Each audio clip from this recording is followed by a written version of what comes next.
Estamos tratando un tema que nos atañe a todos, sobre cómo prosperar. ¿Cuántos quieren prosperar? Pero bíblicamente, no con rollos de aquellos, ¿verdad? Y el jueves pasado que iniciamos les hablé sobre la importancia del trabajo, ¿se acuerdan? Hoy el tema que voy a tratar, el subtema se llama el trabajo como estrategia de Dios. El trabajo como estrategia de Dios. Dice Génesis 2:15 que tomó pues Jehová Dios al hombre y lo puso en el huerto del Edén para que lo labrara y lo guardase, para que trabajara el huerto. Es decir, inmediatamente después de la creación de Adán, Dios lo pone a trabajar.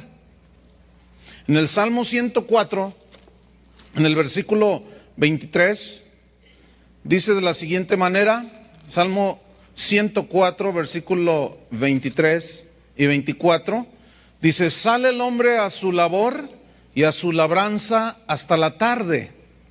Cuán innumerables son tus obras, oh Jehová, hiciste todas ellas con sabiduría.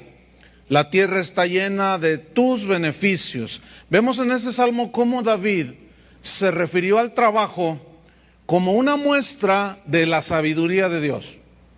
¿Para qué quiere un montón de flojonazos, verdad? Y David lo entendió y dijo: cuán innumerables son sus obras. Qué sabiduría de Dios cuando el hombre, qué bonito dice, cuando el hombre sale a su labor, a su trabajo.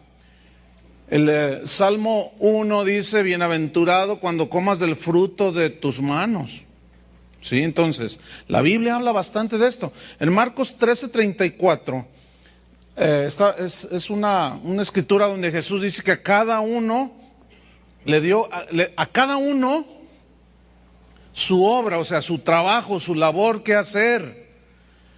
Entonces, estas y muchas escrituras más nos muestran que nadie está exento de trabajar, porque el que no quiere trabajar, díganlo fuerte, que no coma, que no coma. Entonces, a cada uno Dios le dio una tarea diferente, un trabajo a realizar. Algunos son doctores, otros son herreros, otros son choferes, otros arquitectos, otros comerciantes, otros empresarios. ¿Dije zánganos? No, Dios no quiso eso. Otros son empresarios, otros son obreros, otros son vendedores. Miren, todos, absolutamente a todos Dios nos dio una tarea aquí en el mundo para realizar. ¿Están de acuerdo con eso? Amas de casa, pero todos Dios nos puso a trabajar, pero quiere que lo hagamos bien. Quiere que entendamos cuál es el propósito de Dios con el trabajo. La estrategia de Dios con el trabajo tiene 3 propósitos que están muy claros en la Biblia. Número 1, para ganar tu sustento, para ganar el pan de cada día a través del esfuerzo de tu trabajo con el sudor de tu frente. Ese es el propósito número 1. El segundo propósito es para sostener la obra de Dios. Y el tercer propósito es para ser testigos de Jesús, ahí donde Él nos pone a trabajar. Trabajar, nos pone el Señor a trabajar, pero Él quiere que tengamos el conocimiento y el entendimiento de que es el plan de Dios trabajar, y si lo hacemos con entendimiento de lo que estamos haciendo, va a producir un fuerte impacto en el mundo, o al menos la gente que te rodea. Pero el no cumplir con el plan de Dios en lo que tiene que ver con el trabajo va a producir un impacto negativo. ¿Por qué? Número 1, porque robas a tu familia. Número 2, robas a la obra de Dios. Y número 3, pues cierras la posibilidad, robas la posibilidad de salvación a los que te rodean, que no conocen a Cristo. La base bíblica de lo que acabo de decir está en 3 textos. Primero de Timoteo capítulo 5, versículo 8. Hoy voy a irme un poco más rapidito. Si no lo alcanzan a abrir, pues lo anotan o a ver cómo le hacen. Pónganse a trabajar bien en la Biblia. 1 Timoteo 5:8 dice así: porque si alguno no provee para los suyos, y mayormente para los de su casa, ha negado la fe y es peor que un incrédulo. Malaquías 3:8. Aquí habla del que no suple para su familia, roba a su familia. Malaquías 3:8. Este texto es conocido. Dice así: ¿robará el hombre a Dios? Pues vosotros me habéis robado. Y dijisteis: ¿en qué te hemos robado? En vuestros diezmos y ofrendas. Fíjense, roba a la familia, lo cual es una injusticia. No participa en el desarrollo de la obra de Dios, entonces roba a Dios, quien no cumple con este plan. Y 2 Tesalonicenses 3, en el versículo 6, segunda carta a los Tesalonicenses capítulo 3, versículo 6, dice: pero os ordenamos, hermanos, en el nombre de nuestro Señor Jesucristo, que os apartéis. Fíjense, incluso Pablo es más drástico, que nos apartemos. ¿De quiénes? De todo hermano. No está hablando de los paganos, de los cristianos. De todo hermano que ande desordenadamente, y no según la enseñanza que recibisteis de nosotros. Este andar desordenadamente, ahorita vamos a ver a qué se refiere. Porque vosotros mismos sabéis de qué manera deben imitarnos. Pues nosotros no anduvimos desordenadamente entre vosotros, ni comimos de balde el pan de nadie. En otras palabras, dice Pablo, yo no fui ningún gorrón. Y por ahí dicen que a la gorra no hay quien le corra. Y Pablo dice: yo no fui ningún gorrón, yo nunca me aproveché, nunca saqué provecho de nadie. Entonces Pablo establece que el que anda así, anda desordenadamente. El que se aprovecha de otros, no trabaja, no suple para las necesidades de él mismo ni de su familia, y va y les quita a otros. Eso es injusto. No se vale en el reino de Dios. Y eso es andar en desorden según la Biblia. ¿Qué más? Dice: ni comimos el pan de balde de nadie, sino que trabajamos con afán y fatiga día y noche. No quiere decir que no dormía. Está hablando de que él se esforzó en trabajar, en el equilibrio que veíamos la semana pasada, para no ser gravosos a ninguno de vosotros. ¿Ven? Versículo 9.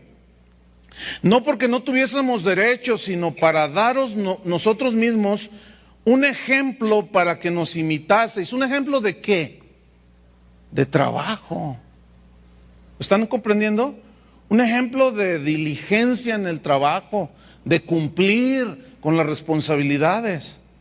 Versículo 10, porque también cuando estábamos con vosotros, os ordenábamos esto: si alguno no quiere trabajar, tampoco coma.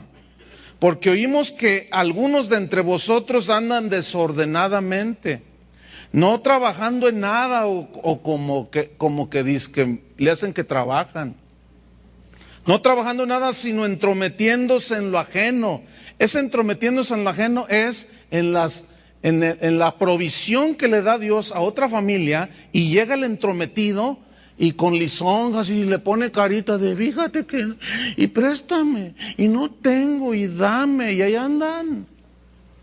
Y la Biblia dice: no, esos son desordenados y tienen que meterse en el orden. Dice en el versículo 12: a los tales mandamos, ¿qué más? Y exhortamos por nuestro Señor Jesucristo, que trabajando sosegadamente, diligentemente, ¿qué? Coman su propio pan. Pero aquí no hay gorrones, ¿verdad? Aquí no hay los que se entremeten en lo ajeno. Hay dos que tres, pero bueno. Entonces fíjense, Dice en el versículo 13, y vosotros, hermanos, no os canséis de hacer el bien. Es decir, hagan el bien, ¿cómo? Trabajando. Ese es el plan que Dios ha diseñado. Hay dos ejemplos bíblicos, hay muchos, pero les voy a mencionar dos, de trabajo y de generosidad, de cómo esta gente entendía. Uno es de un cristiano o de una cristiana, y el otro no era cristiano, pero vamos a ver cómo Dios bendijo la obra de sus manos y la actitud que había en su corazón. El primer ejemplo está en Hechos capítulo 9, en el versículo número 36, y es de una cristiana que se llamaba Tabita, la hermana Tabita. Hechos 9, versículo 36. Dice que había entonces en Jope una discípula. ¿Qué es un discípulo? Un seguidor de Jesús. Y un seguidor de Jesús debe de imitar a su maestro, ¿cierto? Entonces, si somos discípulos, tenemos que imitarlo a él. Él es el máximo ejemplo. Entonces dice que estaba esta discípula llamada Tabita, que traducido quiere decir Dorcas. Esta, Tabita, abundaba en buenas obras y en limosnas que hacía, en donativos, ofrendas que ella hacía, no solo a Dios. Trabajaba con sus manos, pero también ayudaba a otros. Era una mujer trabajadora y generosa, como muchas aquí, yo las aplaudo. Dice el versículo 37, y aconteció que en aquellos días enfermó y murió. Después de lavada, la pusieron en una sala. Y como Lida estaba cerca de Jope, los discípulos, oyendo que Pedro estaba allí, le enviaron 2 hombres a rogarle, no tardes en venir a nosotros. Levantándose entonces Pedro fue con ellos, y cuando llegó, le llevaron a la sala donde le rodearon todas las viudas, llorando, dice, y mostrando las túnicas y los vestidos que Dorcas hacía. ¿Qué hacía Dorcas? Era una costurera. ¿Ven? Era una trabajadora que no se le cerró el mundo. Dice que las viudas la rodeaban, posiblemente, no dice la Biblia, pero posiblemente ella era una viuda que había perdido el sustento de su marido al morir, pero ella no se le cerró el mundo. Ella era discípula de Jesús y ella sabía que Dios le iba a dar un trabajo, y se puso a coser y hacía vestidos y hacía cosas allí que ella, túnicas y vestidos que ella hacía cuando estaba con ellas. Entonces sacando a todos, Pedro se puso de rodillas, lloró, y volviéndose al cuerpo dijo, Tabita, levántate. Y ella abrió los ojos, y al ver a Pedro se incorporó, y él dándole la mano la levantó. Entonces, llamando a los santos y a las viudas, la presentó viva. Esto fue notorio en toda Jope, y muchos creyeron en el Señor. Algunos que se mueren, me imagino que de esos que andan desordenados, no, ahí déjalo. Ahí déjalo ya, que se vaya con el Señor. Esta sí era trabajadora, y que el Señor haga un milagro. Porque Dios bendice a los diligentes y los prospera, pero la mano de los perezosos, esos se empobrecen. Y cuando no hacen las cosas, si tú eres un trabajador, ya vamos a ver después este punto, y haces como que trabajas, y ahí nomás le haces, así también va a suceder en tu vida. El Señor como que te bendice y como que le hace que te bendice. Es verdad esto. El otro ejemplo está en Hechos 10, inmediatamente ahí, capítulo 10, versículo 1. Dice que había en Cesarea un hombre llamado Cornelio, centurión de la compañía llamada La Italiana. Era un centurión romano. Su trabajo era ser soldado. Era un hombre disciplinado, era un hombre que tenía bajo su autoridad gente que él mandaba, ordenaba, cuidaba, y él hacía bien su trabajo, y también recibía una paga como soldado. Ese era su trabajo. Aquí hay algunos hermanos que están en la milicia, son soldados también. Dice el versículo 2 que aparte de ser soldado, un centurión, dice que era piadoso y temeroso de Dios. Es decir, él, si bien no era judío, pero él dentro de su corazón dice que tenía temor de Dios, y era un hombre piadoso que buscaba de alguna manera a Dios. Aquí en esta historia él todavía no es cristiano. Y luego dice, era temeroso de Dios con toda su casa. fíjense, no era cristiano y enseñaba el temor de Dios a su familia. Explíqueme eso. Porque Dios ha puesto en la conciencia de los hombres y en el corazón eternidad. Y de alguna manera él sabía que había un Dios. Pero ¿qué más hacía este hombre? Y que hacía muchas limosnas al pueblo. Y oraba a Dios siempre. Al Dios que no conocía, oraba. Dice en el versículo 3, este vio claramente en una visión, como a la hora novena del día, que un ángel de Dios entraba donde él estaba y le decía, Cornelio. Y él mirándole fijamente y atemorizado, por supuesto, imagínense, dijo, ¿qué es, Señor? Y le dijo, tus oraciones y tus limosnas han subido para memoria delante de Dios. Era un hombre que llegó a estar en autoridad y está registrado en la Biblia como un hombre que cumplía en su trabajo. Y Dios lo bendijo. Fíjate, él dice la Biblia que las oraciones y su generosidad llegó hasta Dios. Pero ¿cómo él iba a dar si flojeaba en el trabajo? ¿Cómo él iba a ser generoso si él no ponía todo su esfuerzo en lo que él hacía? Entonces vemos estos y muchos ejemplos más de cómo la estrategia de Dios para nosotros es el trabajo. Ahora vamos a adentrarnos un poco más. Vamos a Daniel capítulo 9. Vamos al profeta Daniel en el capítulo 9, en el versículo número 23. Daniel 9:23. Dice así, al principio de tus ruegos fue dada la orden, y yo he venido para enseñártela, porque tú eres muy amado.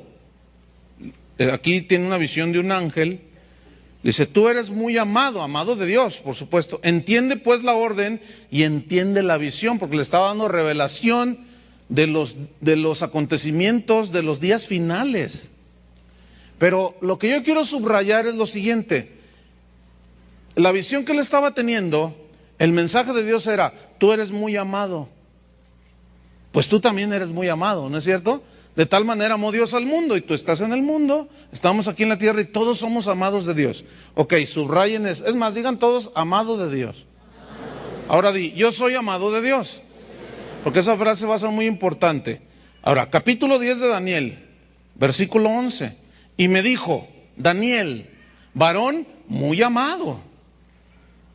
Aquí enfatiza un poco más. Daniel, varón muy amado, está atento a las palabras que te hablaré y ponte en pie, porque a ti he sido enviado ahora. Mientras hablaba esto conmigo, me puse en pie temblando. Pero otra vez el mensaje, el ángel le dice, Daniel, muy amado. Y vamos al versículo 19. 3 veces le dice y me dijo, muy amado, no temas. La paz sea contigo, esfuérzate y aliéntate. Y mientras él me hablaba, recobré las fuerzas y dije, hable mi Señor, porque me has fortalecido. Si ustedes notan, en esos 3 textos aparece la frase, primero, amado. Después, muy amado. Después, muy amado y no temas. ¿Por qué Dios le dijo todo? ¿Por qué le decía, mira, le repitió 3 veces con el propósito de que el temor se fuera de la vida de Daniel por lo que él estaba pasando o iba a pasar? Ahora bien, ¿qué pasó con Daniel? Dice aquí el mismo libro de Daniel que él fue llevado cautivo, ¿se acuerdan? ¿A dónde fue llevado cautivo? A Babilonia. Y ahí, en Babilonia, fue puesto a trabajar en la corte del rey, ¿cierto? Ahí Dios lo llevó. Bien, aquí hay una reflexión que quiero yo, a manera de una reflexión y que usted piense esto. Ok, Dios lo ama mucho, es el propósito de Dios el trabajo, pero ¿por qué Dios permitió que fuera llevado cautivo Daniel y trabajar en la misma corte del rey? Parece algo contradictorio de parte de Dios que Él llame a sus hijos a vivir una vida santa, apartada del pecado, y luego nos ponga a trabajar en un ambiente pagano. ¿No les parece algo como contradictorio? Dice, tú eres mi hijo, eres muy amado. Y luego nos pone a trabajar en un lugar rodeado de gente horrible por cómo viven, llenas de pecado. Parece una contradicción, eres muy amado. La mayoría de las ocupaciones, digo la mayoría porque hay ocupaciones que no son legítimas, pero la mayoría de las ocupaciones laborales son legítimas, la mayoría, la gran mayoría. Pero el ambiente en esos lugares de trabajo es tan corrupto que muchos cristianos se confunden en su mente.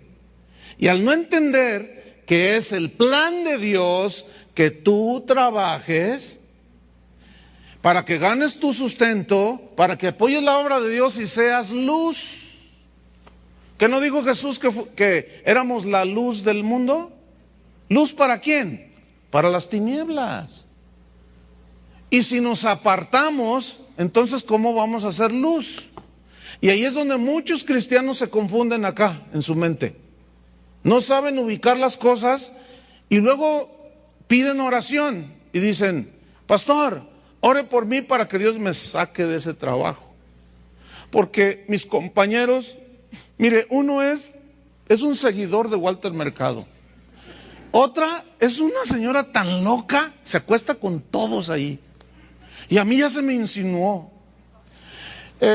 Fuman marihuana, son adúlteros, hay 2 homosexuales, hay 3 lesbianas. Pastor, ore por mí para que Dios me dé otro trabajo.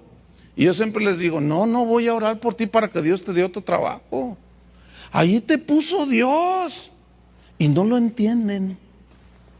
¿Para qué quieres que ore, que te dé otro trabajo si te va a meter en otro lugar donde la gente es igual?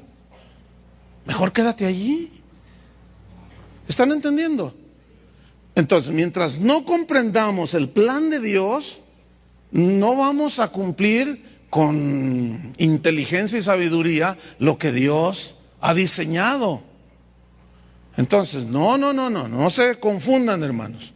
Es fácilmente comprensible que en cualquier centro de trabajo, en el que sea, en el taller más sencillo, en la fábrica más grande, en la empresa de más renombre, donde sea, en el hospital más sencillo como en el más acá, donde van los ricos, los que tienen para pagar millones de pesos cuando les da gripe. Pero en cualquier centro de trabajo el nombre de Dios se toma en vano, ¿no es cierto? En cualquier centro de trabajo se cuentan chistes obscenos, rojos, colorados. En cualquier centro de trabajo el robo, la tranza, porque el que no tranza no avanza, acuérdense. El robo, la tranza, la mentira son comunes. Son comunes. Es normal.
for just one night. It's all we need. Here we go again, we're free. Here we go again, spinning in the dark, chasing every high, even if we fall apart. Here we go again, you and me were blind, losing all we've got, but it's worth it every time. Here we go again. Here we go again. We know it's wrong, but we still pretend. Here we go again. Las mujeres se visten provocativas en todos lugares y a veces vienen a la iglesia así, pero eso es otra cosa. El adulterio es muy normal. Oye, ¿supiste que se metió aquel con aquella? ¡Ay! Y no los cachó la esposa, no, es retonta. El homosexualismo, el lesbianismo es tan natural ya. Eso está en todos lados, hermanos. La infidelidad, el egoísmo, todo lo peor está en todos lados, porque todo eso lo trae la gente. Y donde tú trabajas, hay gente. Entonces necesitas entender el propósito de Dios. Muchos cristianos, al no entender el propósito de Dios, son cristianos bien intencionados, pero equivocados, porque al no entender el plan de Dios, que Dios precisamente nos envía allí para hacer luz, para ganar el sustento, número uno, para apoyar la obra de Dios también, con lo que obtenemos de ganancia o de paga, y luego para hacer luz a los demás. Y muchos cristianos, al no entender, empiezan a cristianizar todo. El café cristiano, la librería cristiana, todo cristiano, el colegio cristiano, todo, empiezan a cristianizar todo. ¿Por qué? Porque, pues para que, yo los he escuchado, ¿no? Cuando dicen, y a veces hay algunos hermanitos bien intencionados, pastor, fíjese que Dios me puso en el corazón poner un restaurante cristiano. Oh, qué suave, ¿no? Yo ya sé por dónde va. Es que, mire, uno llega a los restaurantes y hay de todo. Y ay, no, dice, y Dios me puso en mi corazón, me habló claramente en un sueño. Me dijo que pusiera un restaurante cristiano. Así, ¿y qué vas a hacer en el restaurante cristiano? Pues mire, el propósito es para que los hermanos pues no vayan al McDonald's ni a ningún lugar de esos, y que vayan ahí y en un ambiente cristiano, y Chuy García ahí con su guitarra, cantando, y luego Julio le hace segunda acá, y pues un ambiente así bonito. Le digo, oye, ¿y si un día va uno que no es cristiano y fuma? Ay, pues ¿no lo vas a dejar entrar? Te van a decir que lo estás discriminando. No, es un rollo, hermanos. ¿Cuál restaurante cristiano ni qué nada? Cálmense. Cálmense. ¿Qué es eso? Eso son muy bien intencionados. Pero ese no es el plan de Dios, hermano. Ese no es el plan de Dios. ¿Qué dice la Biblia? A mí me interesa lo que dice la Biblia respecto a esto, ¿no es cierto? Bueno, vamos a ver, Santiago 1:27. Este asunto de cristianizar todo, bueno, finalizando el primer siglo, comenzó esta distorsión de tratar de cristianizar todo. Santiago 1:27, al no entender el propósito de Dios, pues gente bien intencionada pensaban que apartarse del mundo era irse a la montaña. Y así fue como algunos se alejaban de la civilización, se trepaban en un árbol, y así fue como salieron los monasterios, pensando que así se apartaban del mundo, pero nunca entendieron que el mundo se lleva en el corazón. En fin, Santiago 1:27, vamos a ver qué dice la Biblia. Dice, la religión pura y sin mácula delante de Dios el Padre es esta. Fíjense qué simple. Visitar a los huérfanos y a las viudas en sus tribulaciones y guardarse sin mancha del mundo. ¿Se acuerdan que Jesús les dijo, en el mundo tendrán aflicciones? Ustedes están en el mundo, pero no son del mundo. ¿Entienden eso? Entonces, ¿por qué ese espíritu de escapismo? No, los escapistas más extraordinarios que hay son los cristianos. Porque decimos, Dios me dijo el café cristiano, la empresa cristiana. ¿Y a quién le vas a vender? ¿A puros cristianos? Somos re poquitos aquí en Guadalajara, vas a quebrar. Entonces, no. Fíjate, guardarse sin mancha del mundo. ¿Qué significa esto? Que estamos en el mundo, pero que podemos estar sin mancha, sin contaminarnos. Este es el punto, hermanos. No vas a lograrlo huyendo, saliendo de la realidad, no. Dios te puso allí para que seas luz. Repitan todos, Dios me puso donde estoy trabajando para hacer luz allí. Aunque sea de 15 watts, pero un poquito de luz. Porque hay algunos que usan muy poquito, pero bueno. Juan 17:15. El otro día me dice mi esposa, cámbiame el foco ahí de la estufa, porque lo prendes y no alusa nada. Entonces lo saqué y lo limpié, tenía un poco de grasita, le dije, está un poco empañadito, le dije, no, mira, sí va a dar mucha luz, y lo limpié y todo, y ya lo metí, y le prendí, no, hombre, igual la lucecita, y luego ya lo vi, decía 10 watts, y yo dije, no, sí hay muchos cristianos de 10 watts, que alusan a pendir, pues una lucecita aunque sea ahí. Dice mi esposa, no, ponme uno de 100. Que haya cristianos de 100 watts. ¿Cuántos quieren ser de 100 watts? Hay algunos que son de 500, hay algunos que son tremendos, hermano. Juan 17, versículo 15. ¿Qué dice allí? Dice así. No ruego, está orando Jesús al Padre, no ruego que los quites del mundo, ¿ya ven? Fíjense, cada vez que un cristiano viene a pedir oración para que el Señor lo quite donde está, es antibíblico eso. Está haciendo una petición que nunca se la va a contestar el Señor. ¿O no?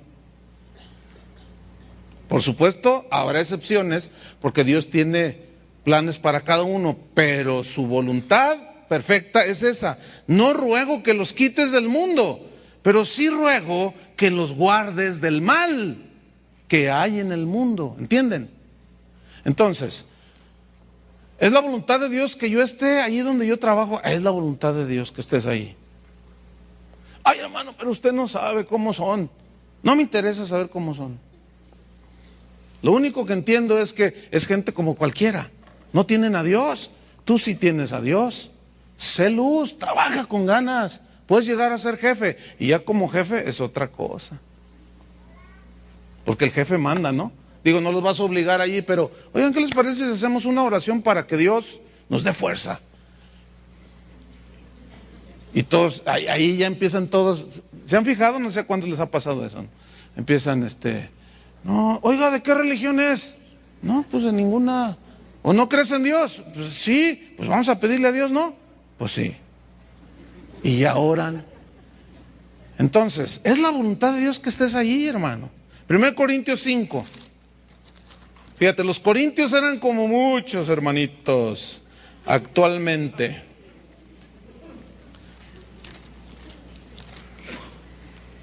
Primero Corintios capítulo 5, en el versículo 9. Los corintios no habían entendido esto. Y Pablo les tiene que escribir y les aclara y les dice, os he escrito por carta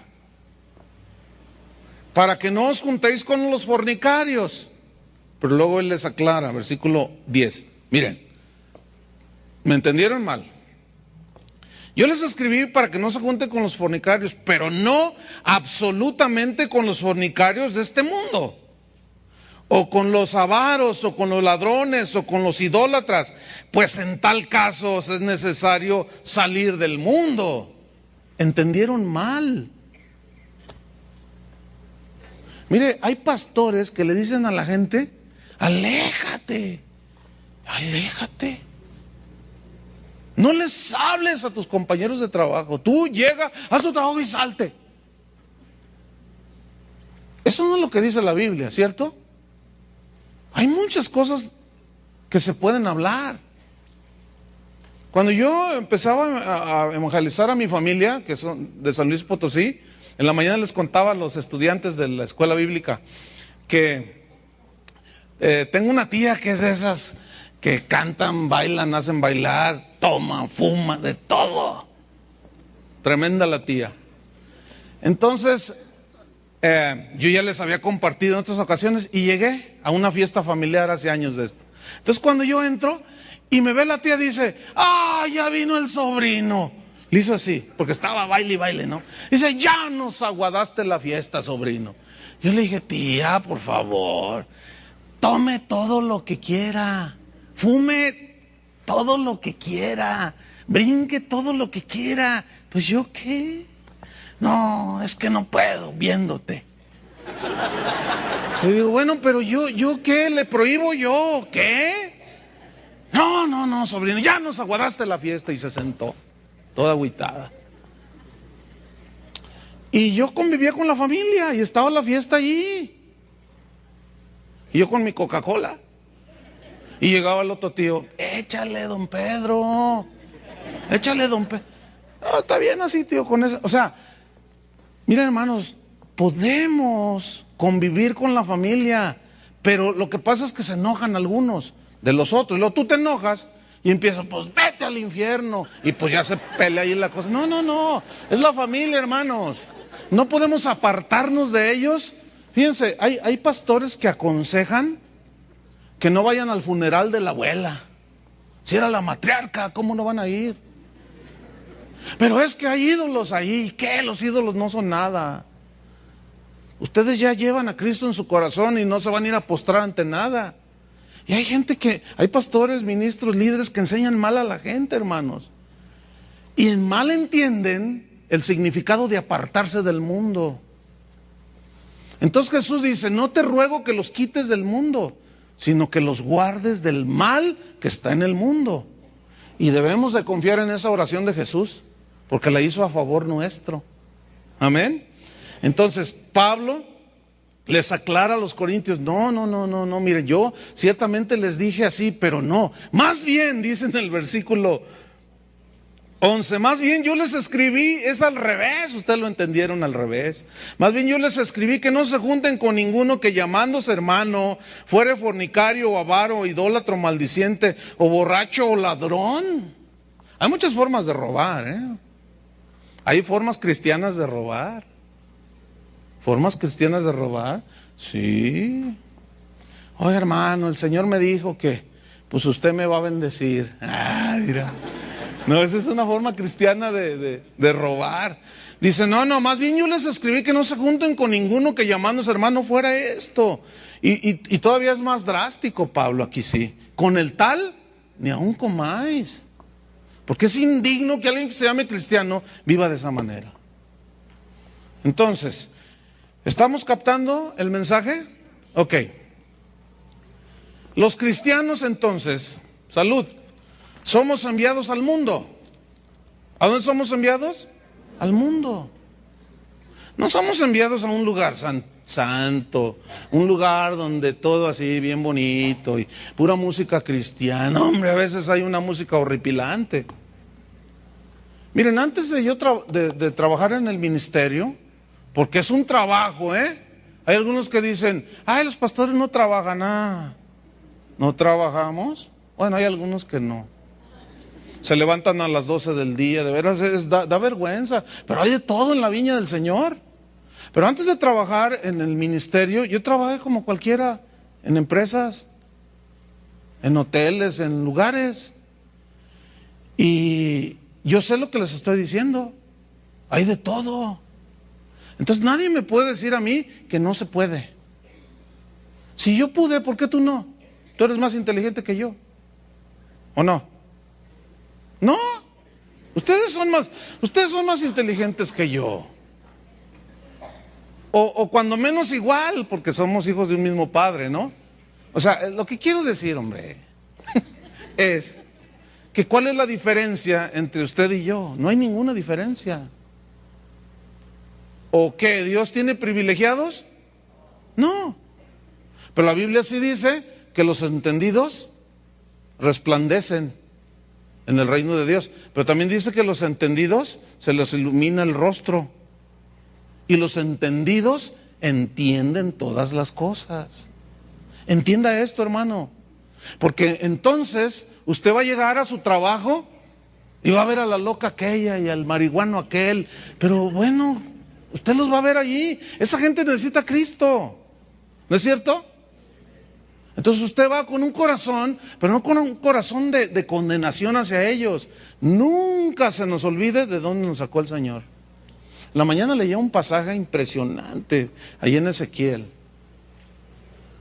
donde Dios le está hablando a Jerusalén y le dice: yo te recogí de la calle, yo te levanté, te puse un vestido, te hice mi esposa, te puse anillo de oro, te puse collar de oro, te vestí, te puse aretes en tus orejas, en tus oídos, en tus orejas más bien. Te vestí hermosa para que te casaras conmigo, te levanté, te casaste conmigo y me fuiste infiel. Y te fuiste con... Empieza allí Dios a hablarle duro a Jerusalén como nación, a Israel como nación. Y le dice: se te olvidó de dónde te saqué. Y cuando yo estaba leyendo eso, yo dije, de veras, muchas veces se nos olvida de dónde Dios nos sacó, hermanos. Y luego ya nos volvemos muy dignos. Como si por nuestros méritos salimos de ahí. Fue Dios el que nos sacó de allí, ¿no es cierto? Entonces, ¿de dónde tomamos actitudes de que ellos? No, hermanos, tenemos que mirar a la gente con los ojos de Jesús. Dice la Biblia que Él tenía compasión de las multitudes, porque las veía como gente que no tiene pastor, como ovejas sin pastor. Entonces, cuando tú vayas a tu trabajo, tienes que tener esta visión, la visión de Jesús. Y si Él te ha puesto ahí, es con un plan, hermano.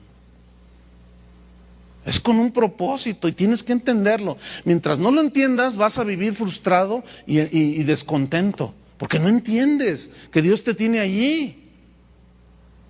Ay, es que es mi cruz. Entiéndelo, no es tu cruz, es tu tarea, es tu labor. Porque, y luego más como están ahorita los trabajos tan escasos, no es para que andes ahí en uno y luego en otro, buscando el lugar ideal, donde nadie diga una mala palabra, donde... Y luego, como las cosas están poniendo cada vez peor. Antes, fíjate, yo recuerdo que entraba a algún supermercado como Gigante, Walmart y eso, y los empleados bien amables, y ahora enfrente de ti dicen cada barrabasada, y ya no hay nada.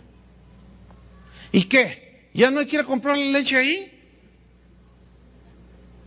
Bueno, pues tú entras y compras tu mandado y oyes todo aquello. Ahora estás en el alto y ahora últimamente aquí se ha dado de que te reparten tarjetitas de prostitutas, mujeres desnudas allí con el teléfono. Llámame.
Y te dan.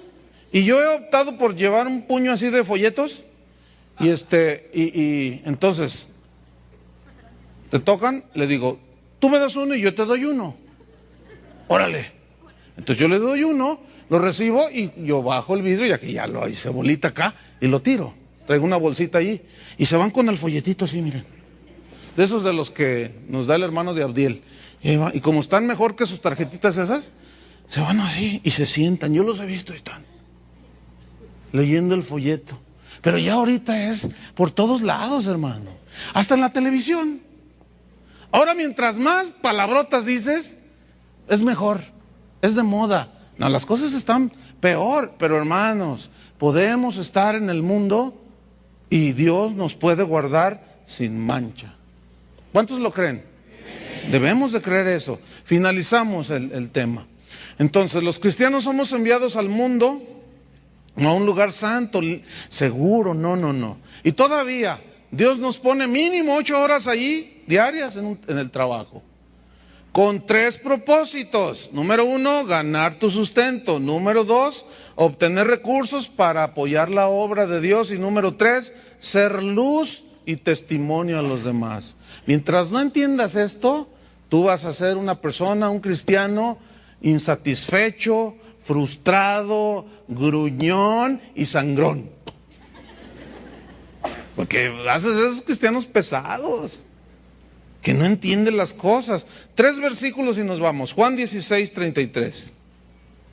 Juan 16, versículo 33.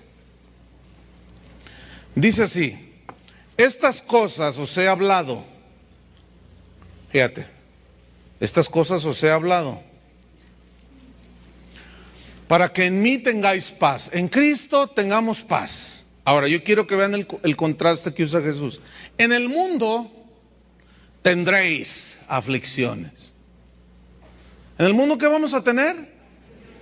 Digo, Jesús no nos engañó, nunca nos mintió, nunca nos echó una mentira, engañándonos de que, como algunos cristianos, usted no predique, por el amor de Dios, no predique así. Si te conviertes, todos tus problemas se te van a arreglar. No es cierto. Eso es a largo plazo. Y al decirle a la gente, todos tus problemas se te van a solucionar, se convierten y se pone la cosa color de hormiga. ¿Se han fijado? Y luego te dice, pues no, que se me iba a arreglar todo. Está peor la cosa. Me engañaste. No. Lo que hay que compartir y hablarles es la salvación de su alma, para que se salven de la condenación. Y ya en el desarrollo de su vida cristiana, a los que tú vayas ganando, tú los vas enseñando, porque luego vienen los primeros ataques de la familia, porque se convirtieron, y eso provoca aflicción y provoca sufrimiento en los cristianos, y hay que ayudarles a que salgan de estos. Pero tenemos que ser inteligentes. Según Jesús aquí dice que sin duda en el mundo tendremos aflicción, pero luego él dice menciona un verbo muy importante: confiad. Confíen que yo he vencido al mundo. ¿Y quién vive dentro de ti? Cristo. Y si Cristo vive dentro de ti, Él nos ha dado la capacidad, puesto que vive el Espíritu Santo en nosotros, de vencer ¿a quién? Al mundo, hermano. Vencer al mundo. 1 Juan 5, 4. 2 textos y nos vamos. 1 Juan 5, 4. Se los leo.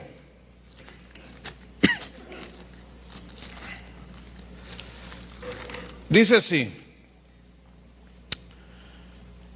porque todo el que es nacido de Dios vence al mundo. Si tú eres nacido de Dios y la naturaleza de Dios está en ti, si tú has nacido de nuevo, ya has arrepentido, has lavado tus pecados en la sangre del Cordero, dice la Biblia que los hijos de Dios, los que están en Cristo, nueva criatura son. Pablo decía que vamos de gloria en gloria. Y aquí dice que todo el que es nacido de Dios, ¿qué? Vence al mundo.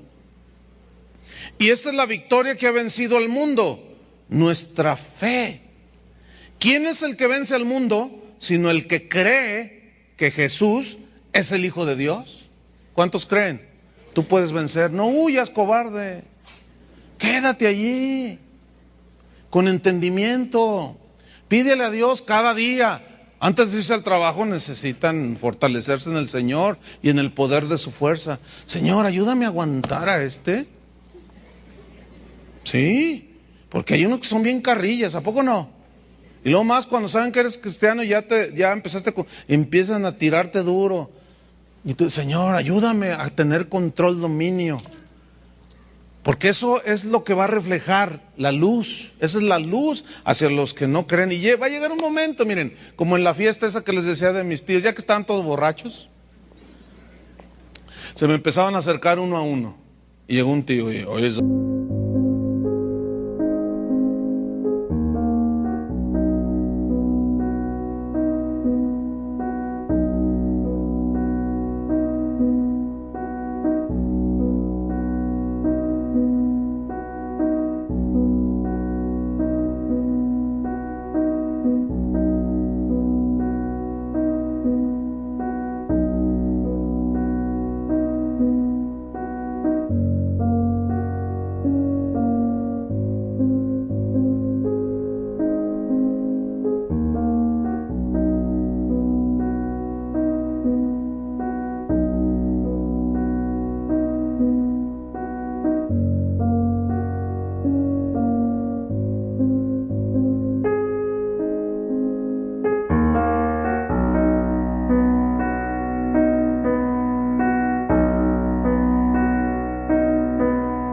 sobrino, uno que me echó una carrilla tremenda.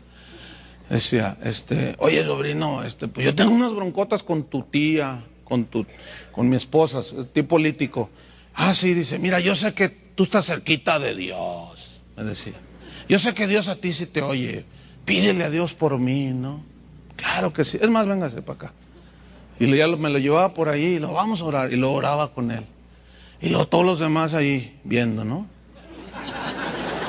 Luego al rato la tía esa borracha venía, ¿no? Oye, sobrino, no, pues discúlpame, te evidencié ahí. No, tía, yo no me ofendo por eso, ¿no? No, es que mira, la verdad es que yo lo hago porque quiero desahogarme de todas las broncas que tengo, pero pues yo sé que tú tienes algo para... Ya ven, y al rato, y no, yo dentro de mí no, que no. De veras. Y así se han convertido muchos, hermano. Finalmente, Daniel 1:8. ¿Se acuerdan a dónde, cómo era Daniel? Muy amado. ¿Se acuerdan a dónde Dios lo llevó? A Babilonia, cautivo, y lo puso en la corte del rey, a trabajar. Fíjate lo que dice Daniel. Vamos al versículo 1, dice, en el año 3